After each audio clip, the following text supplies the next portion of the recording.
ñoo ngi leen di nuyu di leen jaajëfal yéen ñi nga xam ne yéen ñu tàmm duñu seetaan ci Go 221 la chaîne des leaders atelier de discussion de sensibilisation et d'échange des acteurs de la santé et leaders communautaires sur les droits du patient maanaam mu nekkoon ab atelier boo xam ne ñu ngi tuddoon waxtaan waaye tamit ngir amal ay sensibilisation ak ay waxtaan li ak acteurs yi nga xam ne ñoo nekk ci wàllum santé ci leader communautaire ci droit yi nga xam ne patient bi daal dina ko am mu nekk waxtaan wu am solo woo xam ne acteurs yi gis nga leen noone daal dinañ toog waxtaan ci buñ ci génnee nag danañ daal di jël li ci génnee daal di ko jébbal ñi nga xam ne nag ñooy nguur gi ngir ñu andi ci ay saafara mu nekk lu am solo ki nga xam ne nag mooy directeur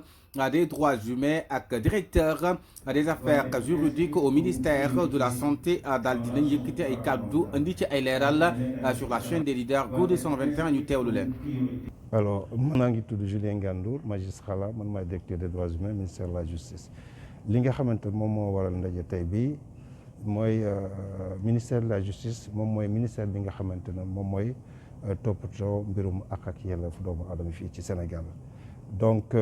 ci chaque année ñun dañuy réfléchir ci li nga xam ne moom la ñu yaakaar nag moom mooy priorité wu état bi ci mbirum ak yelleefu doomu aadama ñu taxaw pour liggéey ji noonu lañ def ci bi ñuy defar suñu plan de travail annuel 2025 ñu gis ne que mbirum ak yelleefu nit ñi nga xamante dañuy feebar dañu nekk ci hôpitaux yi nekk na loo xamante ne état bi def na ko priorité léegi ñun suñu bopp ñu réfléchir gis na que effectivement war nañu mën a dajaloo ak société civile dajaloo partenaires techniques et financiers yeneen ministères yi particulièrement ministère de la santé ak médecins yeeg soignants yeeg yooyu pour xool naka la ñu mën a dimbalee état bi pour mu gën a orienté waat sa politique de santé publique loolu moo waral ndaje bi tey.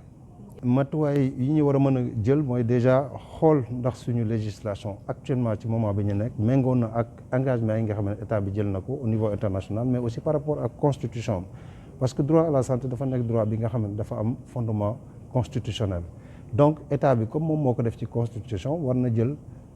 bépp matuwaay bi nga xamante ne dina ko permettre moom mu jël ko matuwaay yi mooy léegi mooy réflexion yi dina tax ba tey ñu xool ndax ci côté suñu législation bi est-ce que am nañ toujours législation bi nga am na adaptation matuwaay yi dina fexe aussi ñu xool ndax sur le plan budgétaire ndax état bi xaalis bi nga xam ne war nañ ko cee def ba mu mat pour ñu mën a jël en charge tous les problèmes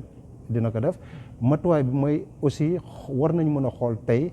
ci 2 jours yi ndax ñi nga xamante ne ñoom ñoo jànkonteel problème yooyu ak ñi nga xam ñoom ñoo leen di assister mooy société civile bi association yi yooyu am nañu suffisamment d'information pour mën en cas de problème ñu mën a taxaw temm ne état bi kat suñu àq ak yelleef ci tel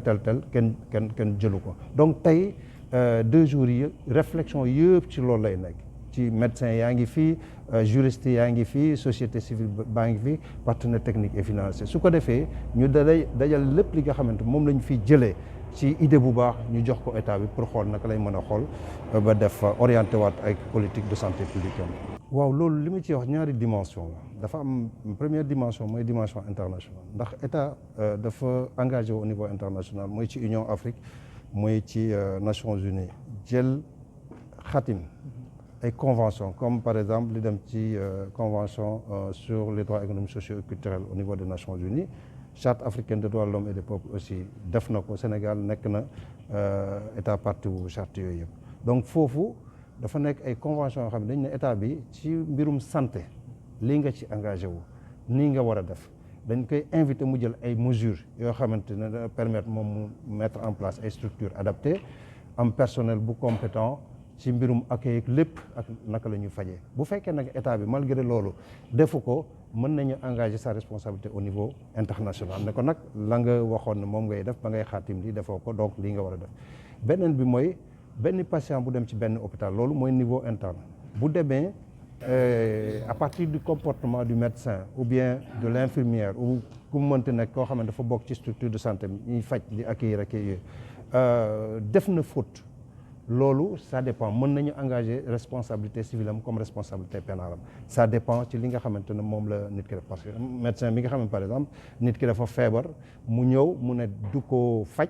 te am responsabilité nekk nit ki nga xam moom moo ko war a faj bu boobaa kooku mën na ko war na ko mën a porter plainte pour ñu xool ndax sur le plan pénal am na ci responsabilité loolu nag mooy li nga xamante ne question yooyu yëpp ngeen di laaj nii moom moo ñu fi andi tey pour ñu toog fi 2 jours ak ministère de la santé ak société civile ak médecins yi ak association yi nga xam ne dañu fi nekkal les personnes atteintes de maladies chroniques pour ñu mën a xool lépp loo xamante ne yaakaar nañu ne bu ñu ko defee dina améliorer politique de santé publique état bi ñu def ko donc loolu mooy li nga xam ne moom moo ñu fi waral et effectivement pour revenir dire que responsabilité mën na cee am. Merci beaucoup. Je vous en prie. Je pense que le gouvernement au Sénégal dafa jël ay engagements sur le plan international que l'on appelle des conventions internationales yoo xam ne daf ci bokk ci kaw loolu comme monsieur le directeur des droits humains ni mu ko waxee léegi donc dafa am obligation une fois la ratification d'une convention mu respecter lu mel noonu ci biir loolu dafa am yenn convention yoo xam ne effectivement dafay consacrer le respect des droits des patients et li ñu war a aussi fàttali mooy le droit à la santé avant muy nekk un droit fondamental dafa nekk un droit de l'homme mais il est devenu un droit fondamental parce que dañ ko consacrer ci suñu constitution donc loolu c'est important ñu waxee ko noonu léegi nag leneen li jar a leeral mooy gouvernement bi def ci yàgg jël ay matuwaay pour ñu respecter droit boobu matuwaay yi bi ci njëkk mooy le fait que mu def ko ci ay textes maanaam def ko ci constitution def ko ci loi def ko ci ay arrêté loolu moo indi arrêté bi porté la charte des malades et arrêté boobu mi ngi am comme cëslaay c'est-à-dire que comme support la loi de 1998 foofu lañ ko tibbee pour consacrer arrêté boobu ci kaw loolu aussi mën nañ ci yokk lu mel ni code de déontologie boo ko yëree càmbar ko bu baax di nga fa gis lu mel ni yenn obligation yi ñuy wax médecins yi et qui tendent en tout cas yoo xam ne day dem ci gën a ñoŋal respect des droits des patients boo jëlee aussi ci code de déontologie pharmaceutique la déontologie des pharmaciens boo fa gëstoo bu baax it di nga gis ne vraiment y a des dispositions yu ñu fa def yoo xam ne